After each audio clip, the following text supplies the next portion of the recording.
Hukum adil atas rakyat,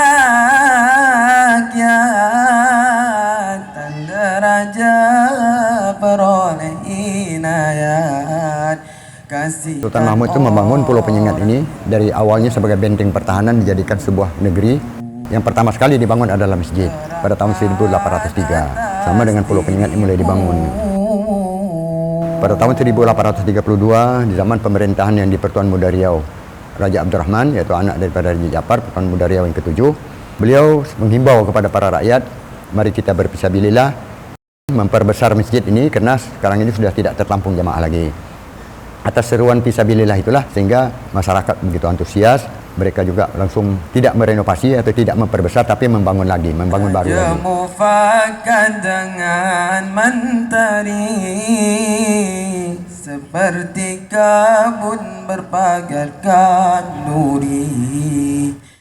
Betul hati. Karena kekuasaan kerajaan Riau ini termasuk disebut dengan kerajaan Riau, Lingga, Johor dan Pahang. Jadi mereka juga ingin berfisabilillah datang untuk ikut bekerja.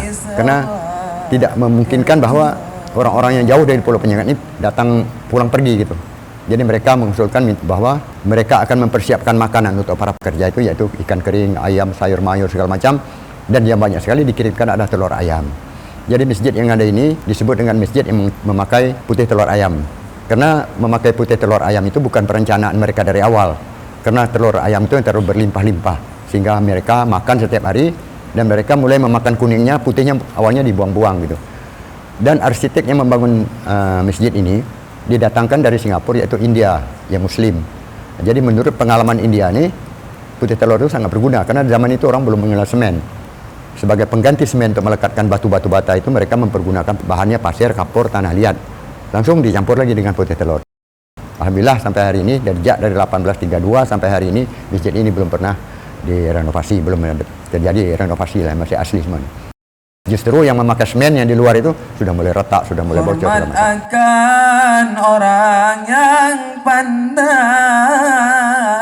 tanda mengenal kasih dan cintai. Ingatkan diri. Masjid ini di dalam bentuknya ini dia punya makna, punya arti. Jadi awalnya kita pertama sekali masuk ke dalam masjid ini kita akan menemui 7 buah pintu. Diambil daripada Al-Fatihah yang 7 ayat itu kan. Jadi setiap orang ingin membaca Al-Quran harus membaca Al-Fatihah dulu kan gitu. Begitu juga dengan jendela ada 6 itu melambangkan rukun iman. Begitu juga dengan kita pertama sekali masuk ke dalam masjid, mulai kita melangkahkan kaki naik ke dalam masjid ini, kita menemui sampai ke mihrab ini ada 5 ruangan. Artinya 5 waktu solat. Terus jumlah seluruh daripada atap kubah ini itu terdiri pada 13. 13 itu melambangkan bahwa rukun di dalam solat 5 waktu itu rukunnya 13. Terus menaranya ada 4. Jadi 13 ditambah dengan 4 menjadi 17. Jadi 5 waktu solatnya, 13 rukun solatnya, 17 rakaat salatnya. Begitu juga dengan 4 buah tiang. Jadi dengan 4 buah tiang ini yang besar ini, masjid ini jadi kokoh, jadi kuat gitu. Nah, begitu juga Raja Ali Haji menyatakan bahwa barang siapa mengenal yang 4 itulah dia orang yang makrifat. Jadi itulah melambangkan 4 ini. Yang makrifat itu hanya disebut dengan hakikat makrifat syariah dan tarekat itu kan. Kalau kita lihat di dalam masjid ini ada beberapa buah seperti mimbar, termasuk mimbar lama. Begitu dibangun masjid ini dipesanlah 2 buah mimbar di Demak. Jadi ini termasuk salah satu daripada ukiran Jepara. Karena ada hubungan dulu dengan kerajaan Demak. Begitu juga dengan sebuah lampu disebut dengan lampu crown. Ini juga jauh datangnya. Ini dari dulu merupakan sebuah kerajaan di bawah kekuasaan, sekarang di bawah kekuasaan Jerman. Daerahnya namanya Prussia. Jadi beliau dari kerajaan Prussia pernah menghadiahkan 1 buah lampu crown dan 1 buah jam duduk dan 1 buah pas bunga. Itu pada tahun 1860-an. Di dalam masjid ini juga tersimpan 2 buah almari yang isinya kitab-kitab agama, yaitu kitab Kutub Kanah disebut dengan Kutub Kanah Merhum Ahmadi, Raja Muhammad Yusuf Ahmadi yang di Pertuan Muda Riau yang ke-7, yang ke-10. Jadi beliau itu di samping sebagai seorang pemimpin dan dia juga seorang imam daripada tarekat Naqsabandiyah, dengan beliau sebagai imam besar dari tarekat Naqsabandiyah itu gelarnya Al-Ahmadi itu tadi. Jadi beliau mengkoleksi sebanyak 1.200 judul kitab. Jadi kitab-kitabnya disebut dengan sekarang ini dengan kitab kuning. Jadi segala macam kitab juga ada di dalam ini, sampai ke kitab-kitab daripada hadis segala macam, itu termasuk kitab tentang penyakit jiwa karangan Ibnu Sina itu juga ada di sini. Jadi pada tahun 50-an seorang ulama Indonesia yaitu Buya Hamka pernah meminjam sebuah kitab di masjid ini yang judulnya Al-Um. Al-Um itu maksudnya kalau kami di sini kan kuat dengan mazhab As-Syafi'i, Pak. Jadi Al-Um itu ibu atau induk daripada kitab mazhab Syafi'i.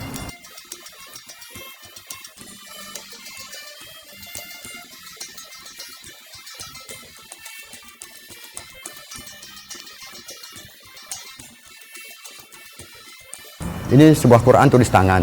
Yang menulis Quran ini namanya Abdurrahman. Abdurrahman ini seorang ulama di Riau ini. Beliau diantar oleh Sultan belajar ke Turki cara penulisan Quran. Setelah kembali pada tahun 1867 beliau menulis sebuah Al-Quran, salah satu pada tahun 1867. Karena dia sekolahnya di Turki, disebut dengan Al-Quran tulis tangan Abdurrahman Istanbul gitu. Dan ada lagi yang paling tua, 1752. Itu yang menulisnya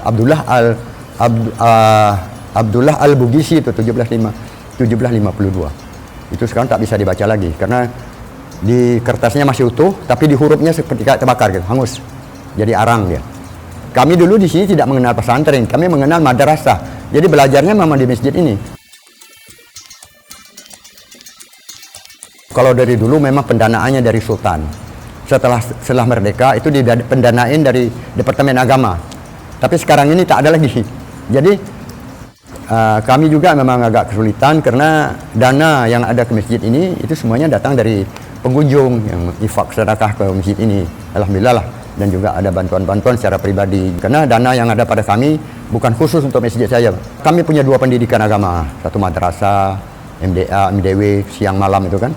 Dan untuk anak tingkat SD, tingkat SMP, untuk LTA, dan begitu juga kami punya PAUD dan TK. Begitu juga dengan anak-anak penyengat yang mau pendidikan agama gitu, sampai kemana aja lah dia, kita bantu terus. Sebenarnya hotel penginapan Sultan itu dulunya rumah wakaf yang diberikan untuk masjid, untuk pendanaan masjid ini sebenarnya hasilnya. Dulu rumah-rumah pakai satu blok gitu. Jadi alhamdulillah kemarin almarhum Bapak Gubernur Pak Sani, beliau membangun jadikan homestay atau jadikan rumah singgah itu pendanaan. Jadi tidur di situ, membayar artinya mengefak ke sini, uangnya larinya ke sini.